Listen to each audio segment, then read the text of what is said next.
just wanted to check back in with you for my week 29 and 30 update. I wanted to wait until I had gone to my doctor's appointment this last time, which was supposed to be for week 30 but ended up being for week 31. So technically right now I am 31 weeks in 1 day. I'll still talk about what happened at the doctor's though, just because that was kind of supposed to be a part of last week anyway. That's why I had waited. I wanted to wait and, like I said, see what the doctor had said, but we had to reschedule and do a bunch of other stuff, so it just didn't work out that way. I am very aware that my hair is still wet. My son's upstairs and he is napping, and I knew that if I turned on the hairdryer, all bets would be off and he'd be awake. So makeup's on, but hair's still wet, so sorry guys. Okay, so not a whole lot happened in week 29. Basically it was the same stuff that had been happening from the last update. No new cravings or aversions necessarily. Still can't really eat anything that's like a softer consistency. I have a really hard time with that unless it's like yogurt and it's cold and I can just get through it. But if it's crunchy, it's fantastic. So trying to figure out crunchy things to make that won't be really bad for you. I have found that cooking at home has really helped. Coming up with things to make so that I have a set meal plan kind of has really worked, because along with no aversions and no cravings comes nothing really sounds good but I'm hungry, and so that's frustrating for everybody involved because I can't make up my mind. I don't know what sounds good. I don't even know that if I eat it it's going to taste good and I'm going to want to continue to eat it, so it's nice to not give myself too many options. So let's see here, then week 30 came and I got the biggest cold, you guys. Like I don't know if you can hear, but I'm still trying to get over it. I feel like I'm underwater, you know, that like pressury feeling in your ears. My nose is still running, just kind of a mess. And we'd had it a couple of weeks ago too, and then Alec finally got through it, and then he gave it to Tyler, my husband, and then my husband gave it back to me or Alec or somebody, and so now Alec and I are still both sick. So kind of a bummer. That lasted basically all through week 30. So there were some days where I just couldn't move, like my entire body hurt. I just couldn't do anything, and so luckily Tyler was off for a good portion of last week, so he was able to help out with Alec quite a bit. I guess it was the week before, kind of like in between the week 29 and week 30, so like half of both. He was off of work. He had taken some time off, so he was able to help out, which was so nice. I don't really know how I would have gotten through that if I hadn't had the help that I had, so I'm very grateful for that. But so got through week 30 and went to my doctor's appointment.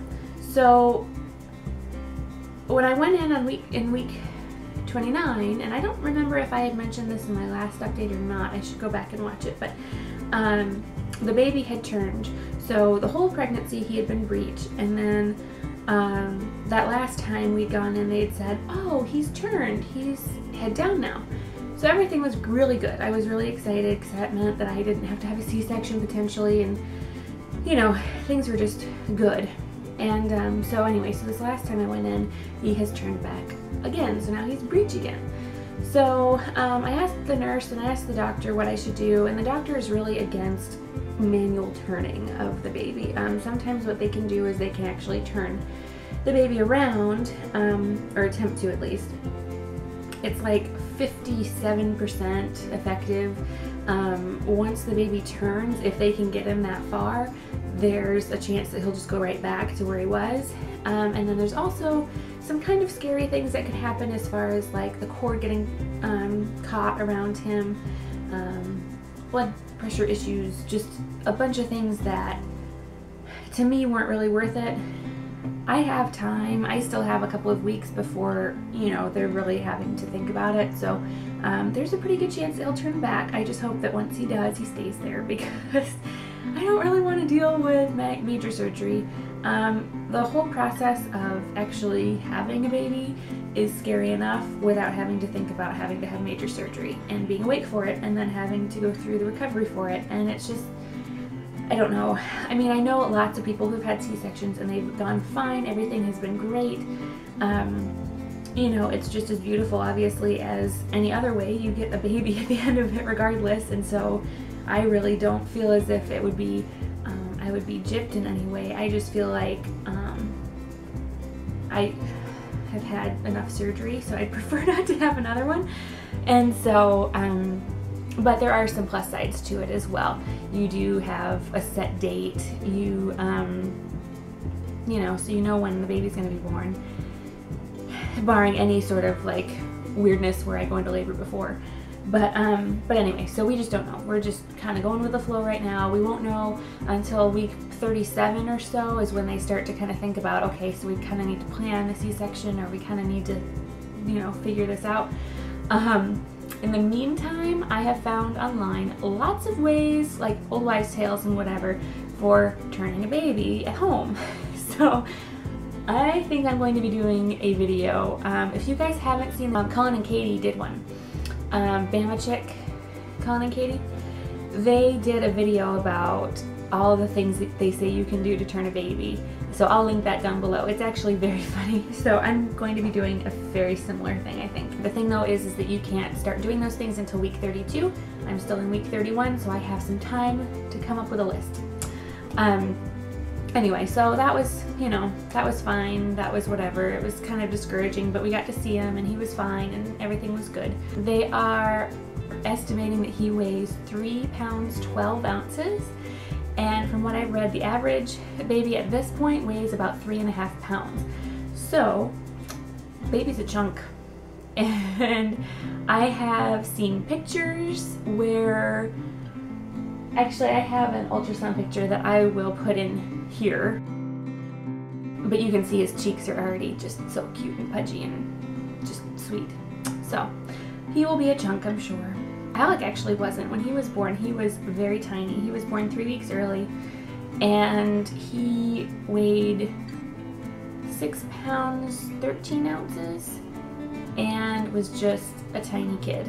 And then he lost a pound right after, because babies lose a bunch of weight after they are born, and then they gain it back, and he gained it back, but he was still tiny and wrinkly and just looked like, I don't know, he was cute, but he just was tiny. So he's made up for last time, obviously. I don't have a problem with that anymore. But it'll be interesting to see what this baby does, because he doesn't seem to be having any problems putting on the pounds. Speaking of which, I have finally calculated how much weight I've gained. Oh my gosh, it's only taken me 30 weeks to figure this out. But when I first got pregnant, I lost quite a bit of weight. I lost about 7 or 8 pounds. And so I was trying to figure out, like, how much did I weigh before and how much do I weigh now, without giving exact numbers, because I did go into this pregnancy a little bit on the overweight side. I am not, I never, like I think I said in a video, I never truly lost all of the baby weight from Alec. And so, and then a lot more was gained once I had my knee surgeries. So I kind of came in at a weight that I wasn't necessarily happy about, but it is what it is, and you deal with what you got and whatever. But I finally figured out that as of this week, I have gained 16 pounds in the entirety of the pregnancy. So I'm actually pretty okay with that. For the charts that they have at the doctors and all the things that they say you need to do, my weight gain should be anywhere between 15 to 25 pounds for the entire pregnancy.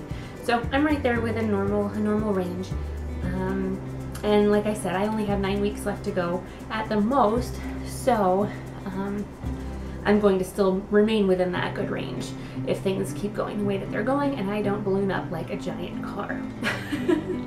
We will see. Hopefully that doesn't happen. So after I got through the majority of my cold, I decided to put on some makeup, get myself looking nice. Like, I just want to get, you know, I wanted to feel better, and so I put on some makeup. And that night, I decided that I was going to put on some chapstick because my lips have been really, really dry. And I don't know if it's because my skin is just expanding, everything's kind of puffing up a little bit more. so they just kind of crack and get dry, or what. But I have been drinking a ton of water. I have been, you know, trying to stay hydrated, all the things that you know to do to prevent that from happening, and it's still just an issue. So I put some chapstick on. Regular, no big deal chapstick that I've been using for years and without any problems. And the moment I put it on, my lips blew up and turned bright red. Like I'm trying to find a red around me that is that color. I can't. It's like the color of my camera. It's like candy apple red, and they felt like they were on fire. My lips just felt like they were going to fall off. So I quickly removed the chapstick and everything was fine. They went back to normal. Everything was fine. My lips were still chapped, but at least they weren't burning. So then later on that night, this was probably 4 or 5 hours later, I decided to take off my makeup, and I used those Yes to Cucumber wipes that you can get at Target. They're the hypoallergenic, nothing crazy, organic-y, you know, basically it's water on a pad. So I took all my makeup off with those, and I kind of noticed a little bit of a tingling, but I didn't look in the mirror, you know, it was just kind of like, oh, well, maybe I just kind of got it too close to my eyes, or, you know, something. I'd been using those forever too, and I'd never had a problem with them, so I didn't think of anything. So I wait about 5 minutes and I look in the mirror, and I am bright red blotchy. Like all over my face, down my neck, along my nose, everywhere that the pad has touched, I have turned into like fire girl, you know? And I do have a picture, so I'll put the picture in there too of that. Because that was pretty impressive. And no, the lighting was not the issue. At first I looked at that picture and I thought, oh my gosh, the lighting in my bathroom is making it look so red.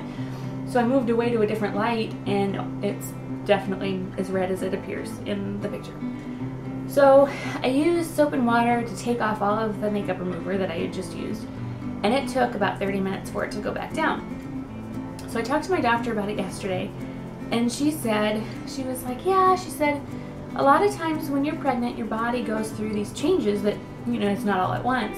And things that you could use at the beginning of your pregnancy or even the middle of your pregnancy now just freak your skin out, freak your body out. So she said, so stick to just warm water and soap, just really gentle soap without any fragrance, without anything. And we'll revisit it after you're done being pregnant.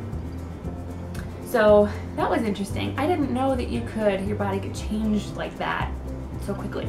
She said that a lot of times too, if there's alcohol in the makeup remover, that will burn your skin too, that's kind of the first thing that your skin grabs onto, and then that's a problem as well. So just a little fun tidbit for you about that.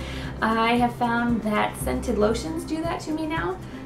My foundation will do that. Chapstick still, like my lips right now, they look like I've lined them.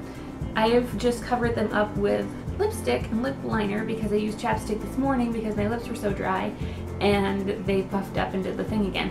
So I just had to cover it up with a color. But yeah, it looks like, if you look really closely, it looks like I've lined my lips, and I haven't.